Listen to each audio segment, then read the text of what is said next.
Police Minister Bheki Cele has again raised concerns about the prevalence of liquor outlets in communities. He says that this is one of the main contributors to the high crime rate in the country. Dereleen James, Communications Marketing Chairperson and Spokesperson for the Central Drug Authority, weighs in. A very good evening to you, Dereleen. Thanks for being with us on the show, ma'am. Thank you so much for having me, Flo. It's a pleasure. You're most welcome. All right. Weigh in for us, please, on what the police minister has said. 75,000 people arrested since October. A lot of it linked to alcohol. And interestingly, he raises the fact that the minister raises the fact that, there's this prevalence of liquor outlets in communities. And I would actually take it a step further to say it looks like it's more even in our poor communities that we find so much alcohol availability. What are your thoughts on what the police minister had to say? Well, Flo, we welcome the efforts by the police minister, but I must also add that we've known this for the longest of time. Yeah. The fact that we hone into alcohol abuse over the festive period, only yields so much results. This should be consistent and should be an everyday approach within our communities. We just saw about a month ago, General Mawela actually issuing a statement saying that police should be reminding the police that they should be arresting for drinking in public. And we see that still in our communities, people are still drinking, not adhering to those laws, not aware of the fact that it is still an arrestable offence and you can actually pay a fine of up to 1,000 rand. We also know that the mushrooming of illegal liquor outlets within our communities has always been a challenge. And even though it's always been a challenge, liquor licenses are still being issued. We also see that there are challenges in terms of enforcement of the bylaws in our communities, where the liquor officers that are stationed at our police stations are actually not involving the community in having a say whether or not they want more liquor outlets within the community or not. To date, we don't know in my community how many liquor outlets there are. Community is not aware that they do have input. There's a 21-day period where they can give input and say, you know what, we have enough liquor stores within our community. I mean, we can look at the stats and we can hear the stats, but I want to talk about, you even say, you don't even have a specific number when we're talking about liquor outlets, but let's talk about generally how bad it is. And I know you say the focus shouldn't be on the festive season, but I want to talk about how bad it does become during the festive season when we're talking about alcohol abuse, because it seems this is when really it gets quite bad. Usually during the festive period, we set up at our local police station and we just assist in with SABS, with the many cases that come through. GBV, number one, we see a lot of women coming through to the police stations.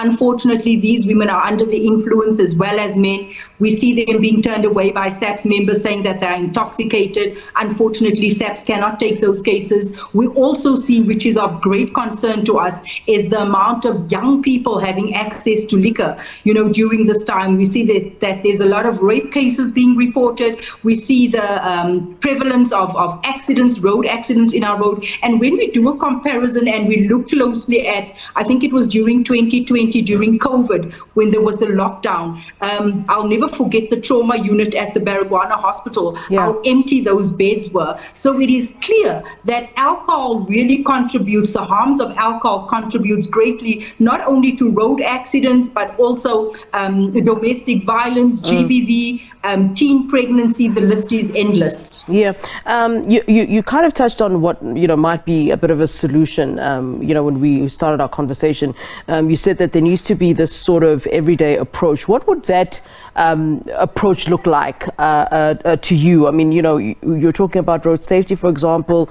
We see these campaigns that go up, during the festive season, but that doesn't seem to be helping. The drinking and driving carries on. The crimes carry on. So when you talk about this everyday approach, what does that look like to you?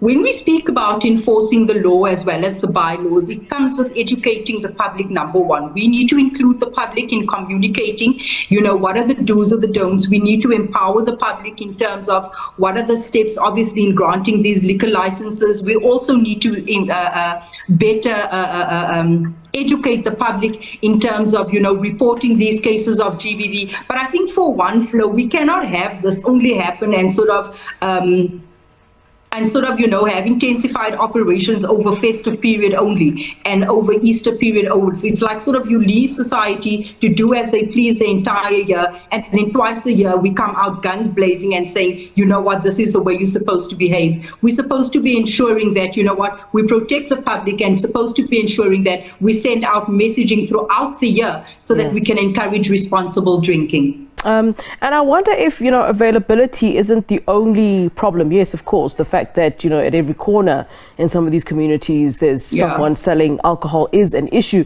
But there's also, I would assume, something at the root of all of this. I mean, some can point it to, depression in these societies, the lack of employment, all sorts of things that lead to people, relying or, depending then on alcohol to ease the pain or whatever it is. I mean, in the work that you've done, what have been some of the things that you've been able to kind of point out as being problematic and at the root cause of people feeling like this is the solution or the way out?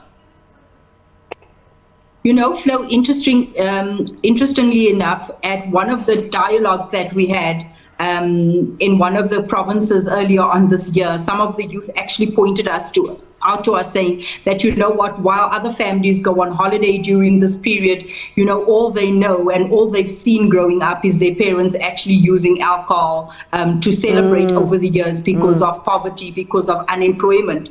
And that was such an eye-opener, such an aha moment, to say that, growing up, this is what our youth has been exposed to. They know no other way of celebrating. So obviously, come this time of the year, while everyone's gone off to the coast and gone on holiday, it is an outlet for them. It is a means of celebration. Also, with the high unemployment rate in our country, if you look at the economic conditions and status of our country, our country is just in a downward hill spiral at the moment with load shedding. People are going through the most. Most people don't even have a meal for tomorrow. And I suppose the only way out for them is to sort of drown their sorrows by obviously abusing alcohol. It is actually sad.